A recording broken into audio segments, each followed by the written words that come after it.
Welcome to another edition of Northern Heat. I'm Bob Lennon, president of Thermalwood Canada and the host for the show. Our special guest tonight is Roxane Pelletier. And Roxane, merci pour avoir été pour embarquer avec nous autres à soir pour l'entrevue. Merci de l'invitation. Thanks for inviting me. Roxane, you're with the you're on the organizing committee for Nepisiguit, Le Défi Nepisiguit, Nepisiguit Challenge, and this week they announced that the group was already made up, and it took something like, I think, 15 seconds to fill up the whole plate. Yeah, it's a record time for completing the registrations. Every year, the previous organizers were telling me that every year the time to fill out the registration gets shorter, and 15 seconds is their best time yet. 15 seconds.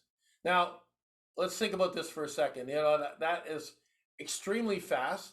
It's not just a record for that, but it's a record for our region. Like, people in la région Chaleur do not go out and buy anything or sign up for anything ahead of time. Never, ever, ever. And to be able to do something, because this happens in October? The event, yeah. So it happens in October, and here we are many months ahead of time and filled up the whole roster in 15 seconds. Yeah.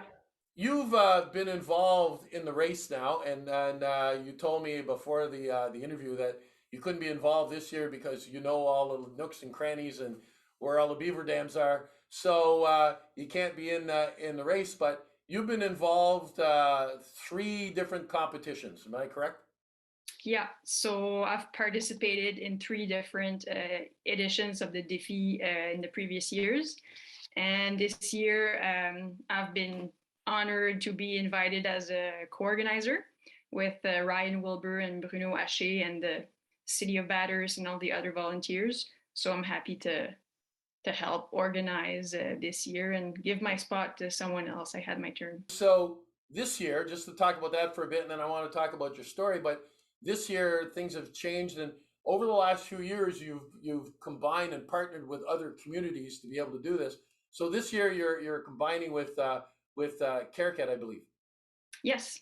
So now we're finally getting down to the Peninsula, and we're bringing those people into the game, and that's beautiful to see because it just pulls everybody in and gets everybody to see what's going on. So tell us a little bit about your story, because I think that you've got a kind of an interesting story to tell about last year, because you participated. Your partner was somebody that you knew a little bit. Yes. So yeah, I did my 2 first editions. I did it with a team of 4. At that time, it was mixed team, so they needed a girl in the team. Had a great experience, but this year was the first time that we had to be teams of 2. So I asked my mom to be my partner for the Défi. It wasn't her first edition also. She did it in the past with another team. But yeah, so I asked her to be my partner, and we paired up for the challenge and had a great weekend. And you just didn't pair up. You won your division. Yeah, that was a bit unexpected. After the first day, we finished in first place, and then the competitive instinct took a bit over. And for the Sunday, we were like, oh, maybe, we have a chance to finish first. So we pushed ourselves a little bit, and we won. What a great story to tell, that and an experience that you get to share with your mom through that, and pretty impressive all the way through. And I was talking to Ryan a little bit yesterday too, and he said that this year there's a few teams that are coming from places you never got before. He was saying you had some teams coming from the United States this year. Yeah, there was 1 team that registered from the United States.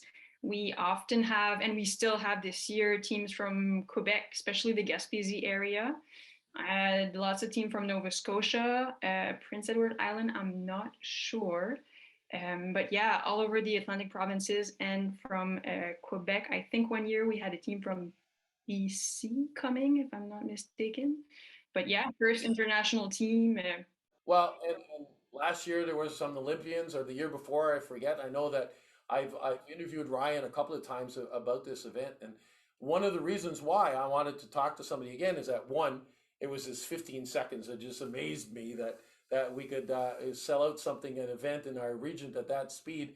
But the other part is that the notoriety that this gives our region again. Yeah, especially the different new facilities that have been created by great groups in the area, like the Micmac Trail, the Véloroute in the Péninsule Acadienne. It shows that we have these things around, and that I think um, people are getting in the outdoor lifestyle more and more, and the non-motorized outdoor lifestyle. So I think it's just a great showcase occasion for what we have here, and to be able to work with other communities. They did a défi in Camelton 2 years ago, Miramichi last year, and Caracat this year. So all these events, they permit or the other communities to show what they have to offer. Like last year, I know Miramichi very well. I grew up in Bathurst, but never been on Beaubear Island, never been on the Miramichi River. So we did all these things during the défi, and I was like, oh, you know what? Like, I'll be back. Like, I'll go see those things again with my family, with the people that I like. So it's like a great opportunity for the communities that have been involved in the event to showcase what they have also. And when would you ever think of running underneath the tunnel of Highway 11 to get to French Fort Cove on the other side? Like, that's Exactly. When would you do that? Like such a great experience. yeah. Ice cold water. It wouldn't be the first thing you do is stop off the side of the road and say, "That's what I want to do. I want to run underneath this highway." Yeah, Exactly. I see you've got details, crunchy details of the yeah, event. That's good. yeah. But and again, you're absolutely right. It promotes the region. It promotes outside of and bringing other communities together, and it's great. So my hat is off to all of you on the organizing committee. I wish you the best this year. You still need volunteers and stuff. If anybody wants to join as a volunteer, how would they do that? Yep. We have a strong team of volunteers. I see the same volunteers every year that I'm there. But for sure, we never say no to help, and we need more every year. If you're interested, you can just maybe go on the Facebook page of the Défi and write to us, and we'll take your name and we'll put that on the list for the volunteers, and then we'll contact you in time. Well, if you didn't have volunteers, a lot of things would be very, very difficult to do, and you definitely need an army of them to be able to pull this off. I'm sure. Exactly, and it's only my first year, and I've never volunteered yet. So I give credit to Bruno and Ryan, the organizers, and the city that's involved, and the other volunteers that, like, for real, they're there. They're taking their long weekend off in October just for that. So it's a big sacrifice. So it's nice to see people coming around, and they're a huge part of the event.